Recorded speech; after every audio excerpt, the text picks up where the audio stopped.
बिस्मिल्लाहिर्रहमानिर्रहीम। अस्सलाम वालेकुम बच्चे। लास्ट जो है हम लोगों ने स्ट्रेन एनर्जी वगैरह सारा कुछ देखा। आज हम लोगों ने मैकेनिकल प्रॉपर्टीज़ को हम लोगों ने एंड कर लिया था बच्चे। आज हम लोगों ने जो सॉलिड्स के चैप्टर में शुरू करना है वो electrical properties of the solids. ठीक है, तो इलेक्ट्रिकल प्रॉपर्टीज़ में वो कहता है कि जो fundamental electrical property the solid है वो असल में क्या कहलाती क्या है? It's ability to conduct electric current. कि किसी भी मटेरियल की वो प्रॉपर्टी जिसके तहत वो क्या करता है कि वो करंट को अलाउ करता है कि वो उसमें से गुजर जाए। ठीक है, ability to conduct current. The electrical behaviour of different solid is different. अब हर सॉलिड का जो बिहेवियर कंडक्टर एक जैसा नहीं है, डिफरेंट है। तो हम इनकी टाइप्स हैं, किस्मों के बेस पे क्या करते हैं, सॉलिड मटेरियल्स को तीन बेसिक कैटेगरीज के अंदर इनको हम डिवाइड कर देते हैं, थ्री बेसिक ग्रुप्स के अंदर। सबसे पहले है कंडक्टर्स, कि वो जिनकी कनेक्टिविटी बहुत ज़्यादा होती है या बहुत अच्छे कंडक्टर्स होते हैं। मिसाल के तौर पर हमारे मेटल्स हैं। ठीक है, ये बड़े अच्छे कंडक्टर होते हैं और इनकी जो कनेक्टिविटी होती है 10⁻⁷ जो कनेक्टिविटी का यूनिट है वो ओहम पर ओहम मीटर है। ठीक है, तो कहता है कि 10⁻⁷ की हाईएस्ट कनेक्टिविटी होती है इनकी मटेरियल की। नेक्स्ट मटेरियल जो बेटा है वो क्या है, हमारा इंसुलेटर्स हैं, और इनकी बिल्कुल भी कनेक्टिविटी नहीं होती। ये बड़े अच्छे इंसुलेटर्स होते हैं, इनमें से करंट बिल्कुल नहीं पास करता। फॉर एग्जांपल वुड है, डायमंड है, ठीक है, इनकी जो कनेक्टिविटी है वो कितनी 10⁻⁻10 से लेकर 10⁻⁻20, मतलब कि बहुत ही ज़्यादा कम होती है। इसके बाद तीसरे मटेरियल जो आप लोगों ने पहले में भी ना सुना हो वह सेमीकंडक्टर मटेरियल्स। एक कंडक्टर्स हो गए जो कि कंडक्ट करते हैं, इंसुलेटर जो कंडक्ट नहीं करते। सेमीकंडक्टर असल में इन दोनों के दरमियान में होते हैं। ठीक है, तो बिटवीन द सेमीकंडक्टर, तो इनकी एग्जांपल क्या है, सिलिकॉन और जर्मेनियम, ये आपके क्या सेमीकंडक्टर मटेरियल्स हैं। तो इनकी जो कनेक्टिविटी है वो 10⁻⁻6 से 10⁻⁴ पर ओहम मीटर पे, ठीक है, तो होती है, मतलब इन दोनों के दरमियान में होती है सारी। तो कहते हैं फ्री इलेक्ट्रिक थ्योरी है कि जो आपके बेसिकली कई कंडक्ट कैसे करते हैं, हाउ एटम के लेवल पे ये कंडक्टिविटी कैसे होती है। तो बेसिकली ये बोहर का जो एटॉमिक मॉडल था, ठीक है, ये उसकी बुनियाद पे इसकी जो शुरू हुई थी। तो उसने बेसिकली बताया था सबसे पहले कि भाई आपके जो इलेक्ट्रॉन्स हैं वो कैसे डिस्ट्रीब्यूट होते हैं पूरे एक एटम के अंदर। ठीक है, तो उसी की बेस के ऊपर पूरा का आपका इलेक्ट्रिकल बिहेवियर जो है वो बताया गया था। ठीक है, ना कि मैकेनिकल मॉडल के ऊपर। अब कहता है तो फिर क्या चीज़ है, एनर्जी बैंड थ्योरी एक आई सामने हमारे। एनर्जी बैंड थ्योरी में आप इसको देखेंगे कि क्या चीज़ है। तो असल में कहता है कि भाई बैंड्स का आपको पता होना चाहिए कि जो इलेक्ट्रॉन है, ये बोहर ही था जिसने सबसे पहले बार ये कहा था कि जो इलेक्ट्रॉन्स हैं किसी भी और एटम के अंदर वो न्यूक्लियस के गिर्द क्या करते हैं, चक्कर लगाते रहते हैं ख़ास एनर्जी लेवल के अंदर। ठीक है, मतलब हम ये कह सकते हैं कि इलेक्ट्रॉन जो है वो एक ख़ास एनर्जी लेवल के साथ बाउंड किए होते हैं, बंधे होते हैं। ठीक है, तो जब भी कहता है कि क्या होगा, however when a large number of atoms से एन, इतने ज़्यादा बहुत ज़्यादा नंबर हैं, उनको हम एक दूसरे के बड़े करीब लेके आते हैं, पैक करके सॉलिड का स्ट्रक्चर बनाते हैं। तो वहाँ पे क्या हो जाता है कि भाई each energy level of the isolated atom, के जो अलग अलग एक एटम था वो एक दूसरे के करीब आने की वजह से वो क्या है, वो और छोटे छोटे सब लेवल्स के अंदर जिनको हम स्टेट्स बोल देते हैं उनमें डिवाइड हो जाता है। तो under action the forces exerted by other atoms in the solid, और किस वजह से, मतलब पहले तो अकेला था तो तब आपके पास सीधा सीधा एक एनर्जी का लेवल था, लेकिन जब बहुत सारे एटम्स को मिला के हम लोगों ने क्या बनाया, एक एटम बनाया या एक सॉलिड मटेरियल बनाया, तो उन्होंने एक दूसरे को इतना धक्का दिया कि अब वो जो एनर्जी लेवल्स हैं उनके अंदर सब लेवल्स भी क्रिएट हो गए हैं। तो दे आर कॉल्ड स्टेट्स। ठीक है, अब कहता है कि ये जो स्टेट्स हैं हमारे पास, ये परमिसिबल, मतलब कि इजाज़त होती है कि उसमें क्या कहते हैं आके इलेक्ट्रॉन मूव कर सके, लेकिन हर एक इलेक्ट्रॉन को नहीं, एक ख़ास किस्म की कि जिस इलेक्ट्रॉन के पास उस एनर्जी के बराबर एनर्जी होगी सिर्फ वही उधर आएगा। तो परमिसिबल एनर्जी स्टेट्स के जो अलाउ हैं इनको, कि जिसमें ये इलेक्ट्रॉन जिन एनर्जी स्टेट्स में ये रह सकता है, उनको हम क्या कह देते हैं कि कहते फॉर्म बना, और ये वो एनर्जी स्टेट्स को मिल के एक कंटिन्यूस एनर्जी का बैंड बनाते हैं, एक ग्रुप बना देते हैं। तो in between two permissible energy bands there is a range of energy states which can not be occupied by electron. वो यही कहता है कि जो दो परमिसिबल का मतलब वो दो एनर्जी स्टेट्स जिसमें उसको रहने की इजाज़त है, उन दो एनर्जी स्टेट्स के दरमियान में और बहुत सारी एनर्जी स्टेट्स होती हैं, लेकिन कोई भी इलेक्ट्रॉन उसमें नहीं रह सकता। तो उनको हम क्या कह देते हैं, फॉरबिडन गैप कह देते हैं, कि ये फॉरबिडन का मतलब होता है ममनुआ, रह ही नहीं सकता वहाँ पे। तो बेसिकली एनर्जी बैंड क्या चीज़ है, when the number of atoms are brought together as in crystal they interact with one another, as a result each energy level splits, को जो एक एनर्जी लेवल है वो और छोटे सब लेवल्स में चला जाता है, और उस एक सब लेवल को हम क्या बोलते हैं, एनर्जी का बैंड बोल देते हैं। ठीक है, अब सबसे पहली जो चीज़ इसमें कि फॉरबिडन गैप क्या चीज़ है। तो बेटा वो इलाका, ठीक है, the energy band separated by gaps in which there is no energy level, के कुछ दो एनर्जी बैंड्स हैं, एक कंडक्शन बैंड अगर आप देखें ऊपर और एक नीचे वैलेंस बैंड है। इसको अभी आगे चल के हम देखेंगे फॉरबिडन गैप के बैंड, फॉरबिडन गैप के बाद। तो फॉरबिडन का मतलब है इलाका ममनुआ, ठीक है, मतलब कि इस इलाके के अंदर किसी किस्म का कोई एनर्जी का बैंड या एनर्जी का लेवल नहीं होता, ठीक है। इस ऐसे बैंड को फॉरबिडन बैंड बोल देते हैं, एनर्जी गैप बोल देते हैं। तो वैलेंस बैंड क्या चीज़ है कि बेटा किसी भी इलेक्ट्रॉन एटम का आउटर मोस्ट शेल जो है उसको हम क्या कहते हैं, वैलेंस। अगर आपको याद हो वैलेंसी आपने केमिस्ट्री में पढ़ी होगी, और वैलेंस इलेक्ट्रॉन है या वैलेंस आपके पास है, तो वो जो आउटर मोस्ट आपका बैंड होता है उसको हम वैलेंस बैंड बोल देते हैं। The electrons in the outermost shell of an atom are called valence electrons, और जो एनर्जी लेवल उन्होंने ऑक्यूपाई किया होता है उसको वैलेंस बैंड कह देते हैं, ठीक है। और इसको ज़्यादातर वैसे में कंडक्शन बैंड भी बोला जाता है वैलेंस बैंड को, ठीक है। किसी आता है जब कंडक्टिविटी के अंदर जो कंडक्टिव मटीरियल है उनमें बोला जाता है, हर एक में कंडक्शन बैंड और वैलेंस बैंड एक नहीं होते। तो इसीलिए कहता है द वैलेंस बैंड में अदर भी कम्प्लीटली फिल्ड, और या हो सकता है कि जो वैलेंस बैंड आपका वो या मुकम्मल तौर पे फिल हो, ठीक है, या पार्शली हो, लेकिन ये कभी भी एम्प्टी नहीं हो सकता। अगर ये एम्प्टी हो गया इसका मतलब आपके मटीरियल का स्ट्रक्चर ही चेंज हो गया। इसके बाद है कंडक्शन बैंड। अब ये है कंडक्शन बैंड ज़रा हाई एनर्जी लेवल पर होता है। Energy band next to the valence band is called conduction band. अब याद रखिएगा वैलेंस बैंड और कंडक्शन बैंड के दरम्यान में होता है फॉरबिडन बैंड, कि यहाँ पर कोई इलेक्ट्रॉन एग्जिस्ट करता ही नहीं है। इलेक्ट्रॉन होंगे या तो वैलेंस बैंड में या होंगे कंडक्शन बैंड में। तो वैलेंस बैंड हमने देख लिया कि उसका क्या होता है, या तो कम्प्लीटली फील्ड होगा या पार्शली फील्ड होगा, वो खाली नहीं हो सकता, लेकिन कंडक्शन बैंड खाली हो सकता है। ये जो है वैलेंस बैंड से अगला बैंड जो है वो हमारा कंडक्शन बैंड है, कि जहाँ पर इलेक्ट्रॉन हो सकता है। The electron in the conduction band can drift freely in the material and also called free electrons और कंडक्शन इलेक्ट्रॉन।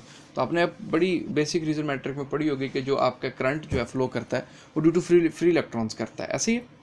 तो फ्री इलेक्ट्रॉन्स कहता है कि असल में जो कंडक्शन बैंड है आपका वो कम्प्लीटली फील्ड नहीं होता, वो पार्शली फील्ड होगा या एम्प्टी हो सकता है, ठीक है। तो बेसिकली वो यही कहता है कि भाई जब वो पार्शली फील्ड होगा इसका मतलब है उसके अंदर मौजूद इलेक्ट्रॉन्स के पास अच्छी खासी जगह मूवमेंट के लिए, ठीक है। तो यही कहता है कि हम जो है एनर्जी बैंड, ये तो था एनर्जी के बैंड थ्योरी या एनर्जी बैंड्स में जो डिवाइड किया गया था। अब कहता है कि हमने क्या किया, अपने कंडक्टर्स को, इंसुलेटर्स को, सेमी कंडक्टर्स को इसी एनर्जी बैंड की थ्योरी पे हमने क्लासीफाई किया कि इनके अंदर होता क्या है, ठीक है। तो सबसे पहला इंसुलेटर्स। कहता है इंसुलेटर्स ऐसे मटेरियल्स हैं जिनके अंदर क्या होता है कि आपका जो बेटे insulators are those material in which valence electrons are bound very tightly, कि जो वैलेंस बैंड होता है, ठीक है, जो आपका क्या होता है वैलेंस बैंड होता है, यहाँ पर कंप्लीटली टाइटली फील्ड होते हैं, टाइटली बाउंड होते हैं, और किसी किस्म का कोई फ्री इलेक्ट्रॉन मौजूद नहीं होता, ठीक है। और इसका जो बेटा फॉरबिडन गैप है वो भी क्या है, बहुत ज़्यादा होता है, और जो कंडक्शन बैंड है वो एम्प्टी होता है। तो कहते हैं एन एम्प्टी कंडक्शन बैंड होता है इसमें, ठीक है। इसमें कोई कंडक्शन बैंड के अंदर किसी किस्म का कोई इलेक्ट्रॉन नहीं होता। वैलेंस बैंड मुकम्मल तौर पे फुल होता है, और फॉरबिडन गैप जो है एनर्जी गैप है वो बहुत ज़्यादा होता है। तो इसका मतलब है किसी किस्म का कोई इलेक्ट्रॉन भी फ्री नहीं है, वो मूव कर ही नहीं सकता कहाँ पे, कंडक्शन बैंड के अंदर एनर्जी गैप के ज़्यादा होने की वजह से। तो ऐसे मटीरियल्स को हम इंसुलेटर बोलते हैं जिसमें किसी किस्म का फिर कोई करंट फ्लो नहीं करता। कोई करंट तो फ्लो करना था फ्री इलेक्ट्रॉन्स की वजह से, वो है नहीं इधर, कंडक्शन बैंड ही एम्प्टी है जहाँ पर फ्री इलेक्ट्रॉन्स नहीं होना था। तो इसका मतलब है ये इंसुलेटर है, किसी किस्म का किसी करंट फ्लो करने नहीं देंगे। इसके बाद बेटे आ गए कंडक्टर्स। अब कहता है कंडक्टर मटीरियल्स के अंदर क्या होता है कि जो फॉरबिडन गैप होता ही नहीं है इनमें, ठीक है। जो बेटे कंडक्शन बैंड है और वैलेंस बैंड है इन्होंने एक दूसरे को ओवरलैप किया होता है, मतलब ये एक दूसरे के अंदर जम किए होते हैं। तो होता क्या है कि अगर आपका वैलेंस बैंड फिल भी है तो बेटा क्या होगा कि वो इजी पाथ मिल जाएगा उसको, और आसानी से वो क्या कर सकता है कंडक्शन बैंड के अंदर जा सकता है, और आपके फ्री इलेक्ट्रॉन्स बहुत ज़्यादा हो जाते हैं। तो कहता है असल में there is no physical distinction between the two bands. कहता है कंडक्टर्स के अंदर कंडक्शन बैंड और वैलेंस बैंड के अंदर असल में फिजिकली ज़ाहिरी तौर पर कोई फ़र्क होता ही नहीं है। तो फ्री इलेक्ट्रॉन्स क्या आते हैं, अच्छे खासे होते हैं, मतलब जब भी ज़रूरत पड़ी हल्की सी आपने हीट भी थी तो जंप करके फ़ौरन कंडक्शन बैंड के अंदर पहुंच जाता है, ठीक है। और फ्री इलेक्ट्रॉन जो है वो कनेक्टिविटी के लिए अवेलेबल रहता है, इसलिए क्या है एक कंडक्टर जो है बड़े अच्छी तरह गुजरने देते हैं करंट को अपने अंदर से। थर्ड जो है बेटा वो है सेमीकंडक्टर मटेरियल्स। अब मैंने पहले बताया कि जिस तरह पीछे कि ये दोनों तरह दरमियान में मिक्स करके आता है। तो इसमें होता क्या है कि आपका जो बेटे वैलेंस बैंड है, ये वैलेंस बैंड करो फॉरबिडन गैप है, ये फॉरबिडन एनर्जी लेवल है, वो बहुत ही छोटा होता है, ठीक है। कंडक्टर में से तो ना ओवरलैप ये होता ही नहीं है, इंसुलेटर्स में बहुत बड़ा होता है, तो सेमीकंडक्टर में ये बड़ा होता है लेकिन बड़ा कम होता है। तो आमतौर पे ये मटेरियल जो रूम टेम्परेचर पे उनको सेमीकंडक्टर मटेरियल्स कहा जाता है। इनका जो कंडक्शन बैंड है वो पार्शली फील्ड होता है, वैलेंस बैंड भी पार्शली फील्ड होता है, और फोटोबिटन गैप क्या होता है, बहुत ही छोटा होता है। तो अगर हम इसको जूं आप हीट देते जाते हो तो वो जो इलेक्ट्रॉन वैलेंस बैंड में वो ज़्यादा कहाँ पे शिफ्ट होते जाते हैं, कंडक्शन बैंड में, तो इनकी कनेक्टिविटी इंक्रीज़ करती जाती है। तो जो टेम्परेचर इंक्रीज़ करते हैं सेमीकंडक्टर मटेरियल्स की कनेक्टिविटी इंक्रीज़ करती है और रेजिस्टेंस कम होती जाती है। इसके बाद बेटे इफेक्ट है टेम्परेचर का कि जो सेमीकंडक्टर मटेरियल्स हैं, ठीक है, इसी की जो अभी मैंने बात की आपको बताइए, ये वही चीज़ है। कहता है कि भाई इफेक्ट क्या होता है टेम्परेचर का इसके ऊपर। आमतौर पे तो जो कंडक्टर्स होते हैं वो उनका टेम्परेचर बढ़ाएं तो रेजिस्टेंस ज़्यादा हो जाती है, ठीक है। इंसुलेटर्स ऐसे हैं उनकी फ़र्क ही नहीं पड़ता, ठीक है। अब सेमीकंडक्टर मटेरियल कहता है कि 0 केल्विन पे तो किसी किस्म का कोई जो आपके पास है क्या कहते हैं उसको, इलेक्ट्रॉन जो है वो कंडक्शन बैंड में होगा ही नहीं, सारे के सारे वैलेंस बैंड में होकर कम्प्लीटली फिल होगा। इसी वजह से क्या होता है कि आपका 0 डिग्री सेल्सियस पे जो ये आपके सेमीकंडक्टर हैं ये इंसुलेटर्स बन जाते हैं, और जो टेम्परेचर इंक्रीज़ करना शुरू करते हो तो आपके एनर्जी मिलती जाती है इलेक्ट्रॉन्स को, और वो जंप करना शुरू कर देते हैं कहाँ पे, कंडक्शन बैंड के अंदर, और वो इजीली कंडक्शन के लिए क्या अवेलेबल होते हैं। इसीलिए टेम्परेचर के इंक्रीज़ करने की वजह से जर्मेनियम और सिलिकॉन जो मटीरियल है इनकी कंडक्टिविटी इंक्रीज़ कर जाती है। इसके बाद है बेटा इंट्रिंसिक एंड एक्सट्रिंसिक सेमीकंडक्टर। अब सेमीकंडक्टर की भी आगे टाइप्स हैं, ठीक है, इंट्रिंसिक और सेमीकंडक्टर मटेरियल्स की भी आगे टाइप्स हैं, तो वो देखेंगे अभी क्या है। जो इंट्रिंसिक सेमीकंडक्टर्स हैं वो क्या है, जो प्योर हम मतलब खालिस ज़मीन के अंदर से ही एज ए कंडक्टर सेमीकंडक्टर मिलते हैं। तो इनकी एग्जांपल्स क्या हैं बेटा, सिलिकॉन है, जर्मेनियम है। और एक्सट्रिंसिक सेमीकंडक्टर वो होता है जो कि डोपिंग करके बनाया जाता है, और ये ठीक है इसको हम खुद बनाते हैं क्या करके, डोपिंग करके, ठीक है। तो ऐसे मटेरियल जो आर्टिफिशियल हों या डोप करके बनाए जाएं, इम्प्योरिटी ऐड करके बनाए जाएं, उनको हम क्या कह देते हैं, एक्सट्रिंसिक सेमीकंडक्टर्स कह देते हैं। अब डोपिंग का लफ्ज़ इससे लाके तो डोपिंग का पता होना चाहिए। तो असल में डोपिंग जो है वो क्या चीज़ है कि जब आप किसी प्योर मटेरियल के अंदर किसी दूसरे मटेरियल को शामिल कर दो तो इस अमल को एडिशन ऑफ इम्प्योरिटी जो है उसको हम डोपिंग कह देते हैं। The process of injecting impurity atoms in intrinsic semiconductors, कि उस अमल को जिसके अंदर इंट्रिंसिक सेमीकंडक्टर जो कि प्योर खालिस हालत में हमें ज़मीन से मिलते हैं उनके अंदर इम्प्योरिटीज़ मीन्स के दूसरे जो एलिमेंट्स हैं उनको मिक्स कर दें, तो इस अमल को हम डोपिंग कहते हैं।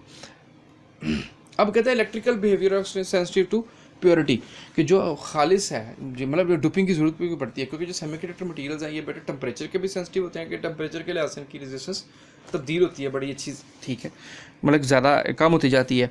और दूसरा क्या है कि बेटा इनका जो डोपिंग का है उसमें हम क्या कहते हैं कि जो इम्प्योरिटी है या दूसरा आइटम ऐड करते हैं उससे भी इनकी इलेक्ट्रिकल प्रॉपर्टी पे बड़ा असर पड़ता है। तो ये हमें असल में एक फ़ायदा भी देता है और नुकसान भी है। फ़ायदा क्या क्या, हम इसकी इम्प्योरिटी को ही ऐड करके इसकी ट्यूनिंग कर सकते हैं इसे अपनी मर्जी, मतलब हमें किसी चीज़ की रेजिस्टेंस ज़्यादा चाहिए नहीं, ठीक है, तो हम ये वो भी काम इधर कर सकते हैं इसमें डोपिंग वगैरह करके सेमीकंडक्टर मटेरियल्स में। अब इंट्रिंसिक सेमीकंडक्टर्स जो है डिटेल में देखेंगे कि ये बनते कैसे हैं, ये क्या चीज़ है। तो आमतौर पे जो आप यूज़ करते हो सेमीकंडक्टर मटेरियल जैसे सिलिकॉन और जर्मेनियम है, ये बेटा पीरियोडिक टेबल के अंदर है 4th ग्रुप के एलिमेंट। किस ग्रुप के? 4th ग्रुप के। इसका मतलब है कि इनके जो आउटर मोस्ट शेल है उसके अंदर कितने इलेक्ट्रॉन्स हैं? उनके अंदर 4 हैं, मतलब कि ये 4 और लेके या 4 बॉन्ड, वैलेंसी की 4 है, ये 4 बॉन्ड और बना सकते हैं।